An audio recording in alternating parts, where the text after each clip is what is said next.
I want to take you back for just a moment to 2001. Republicans had just stolen the U.S. presidency, taking office against the will of U.S. voters in the 2000 election. And as a member of Congress, I investigated that. I was the only member of Congress to do so. After that, the big issue of 2001 was the Durban World Conference Against Racism.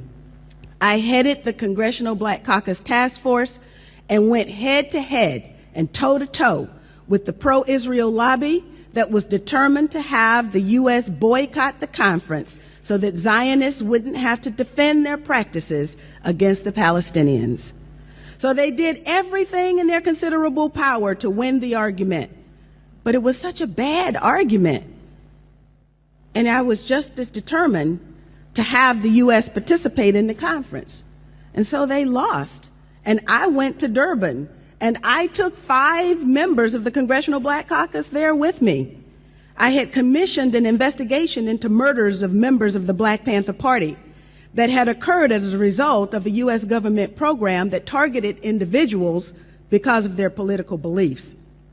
I hand-delivered that investigation to Mary Robinson, who was the High Commissioner for Human Rights at the UN at the time. I was particularly outraged about Durban because I was expected to give up the opportunity to discuss my grievances so they could avoid having a discussion about Zionism. So indigenous people from all over the planet being robbed of their sacred lands and even their right to life were not seen to be as important part of a conversation. Africans still stinging from the loss of millions of individuals snatched from the continent in the massive transatlantic slave trade were to remain mute about how that crime against humanity affected them. Blacks in the diaspora, quiet about the indignities suffered on a daily basis. We were supposed to just forget our pain and suffer in silence because the Zionists didn't want us to talk about Palestine. To be honest, I didn't even know what a Zionist was. All I knew was that I had been asked to sign a pledge for Israel when I first became a candidate for Congress. And after refusing to do so, my congressional career became trench warfare, hand-to-hand combat, just to remain in the Congress. Ever since my refusal to sign that pledge for Israel, the pro-Israel lobby let me know that my political neck was in the hangman's noose. It was the pro-Israel lobby that decided to tighten that noose when I questioned the Bush administration's actions on and after 9/11. I asked the question then, what did the administration know and when did it know it about the tragic events of September 11th? I was in Washington that day and experienced the most chaotic and confusing day of my life. But my gut told me that this was nothing new. I was experiencing what I had read about so many times before. I figuratively stepped outside of myself and watched as we members of Congress gathered on the Capitol steps. I was a critical observer at the members-only briefings, and I noticed everything. When I traveled to Europe and England, I encouraged citizen investigations of 9/11, and I learned that to question 9/11 was to be labeled an anti-Semite. Even more bizarre, those who questioned the tragedy were equated with Holocaust deniers, and I wondered why. By demanding an independent investigation of what happened on September 11th, I became a political pariah. I was vilified in the press, and the noose tightened around my district. The pro-Israel lobby found someone to run against me, gave her over $1 million for her campaign, and then managed to make the election turn out the wrong way for me. Needless to say, I know now what a Zionist is. I wanted to take you back to those days because I think it's important for us as people of color to understand where we were in the heady days of Durban. Europe abandoned the U.S. position and admitted that the transatlantic slave trade was a crime against humanity.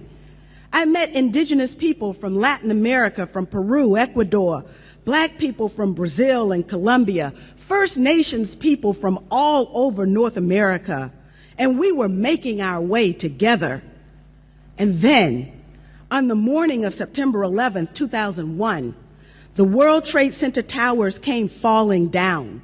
The topic of conversation immediately changed, and today humanity is on the brink. We lost a lot that day. A new level of criminality and immorality has been breached. Whole societies are being wiped off the map, while a sitting president of the United States openly advocates targeted assassination of U.S. citizens on U.S. soil. State crimes against democracy in the name of democracy have become the norm. And as with colonialism and neocolonialism, even our identity has become so warped, we don't know who we are or what we should stand for, and so we are misled, acting on behalf of someone else's agenda, even to our own ultimate demise. All of this is the progeny of 11 September 2001. So what really happened on 11th of September? Much more than I can say within my short time today. But the people all over the world hunger for the truth and refuse to let the lies stand. We need to know more. I'm saddened when I hear people say they are afraid. Afraid of what? Knowing that your government has been hijacked and that those in charge will lie to you? Such knowledge should actually set us free to do what we must to maintain our own dignity. And as if 911 wasn't convincing enough of the need to fight Islamic terrorists after September 2001, there was Bali, Madrid, London, and Mumbai. With bombs raining down on Gaza right now, I remember what the Israeli Prime Minister said. He said, "We're all Israelis now." I agree that terrorism is a problem, and I know who the terrorists are. Dick Cheney told us to expect war for the next generation and drew up a list of 60 target countries. General Wesley Clark informed us of Pentagon plans to go to war against 7 countries in 5 years: Iraq, Sudan, Somalia, Libya, Syria, Lebanon, and Iran. Syria is in process, and only Lebanon and Iran are left standing. But I'm sure their turn will come soon, too. General Wesley Clark called it a policy coup. He said that there had been a policy coup inside the United States. Not even 1 month ago, the former number 2 at the State Department, Lawrence Wilkerson, Colin Powell's right-hand man, said that what has happened in the U.S. is worse than a coup. The U.S. media would have you believe that the U.S. is divided: non-white versus white, Christian versus Muslim, native-born versus immigrant, white versus Latino. I disagree with that. I've traveled into every nook and cranny of the United States, and I can tell you that people are united and sick and tired of war. The meme of division is developed by those who write the scripts in order to pit us against each other. That way, we forget to focus on those who planned September 11th, those who profiteer from war and killing, and those who, like cowards, vote to send our young men and women off to fight someone else's wars, or worse, remain silent even while whole countries are being destroyed. Dr. Martin Luther King Jr. said that our lives begin to end the moment we remain silent about the things that really matter. He also said there comes a time when silence is betrayal. I heard those words too. So while I hope that my actions, combined with the actions of millions of others who also want justice and peace, will change the world, the best I can do right now is to change myself. I am now in a PhD program that I absolutely love, and I'm studying leadership and change. We need both. And I've added new meaning to that word in my vocabulary, resistance.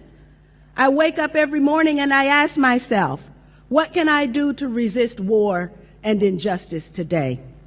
Today is the beginning of people who hunger and thirst for the truth to come together. I know that there is a worldwide community that is ready to know what happened on September 11th, as I have said too many times. We all know what we saw, but how did it happen? As a member of Congress, I asked, how could the U.S. invest trillions of dollars in an intelligence and military infrastructure and it failed 4 times in one day? As a black person, I knew that the Bush administration explanation of the U.S. being hit because we were free couldn't hold water because an election had just been stolen and the people of the United States weren't free. And they're even less so today. This exercise in revisiting 9/11 and seeking the truth could serve a great cause in helping people have the courage to face the truth about our current course.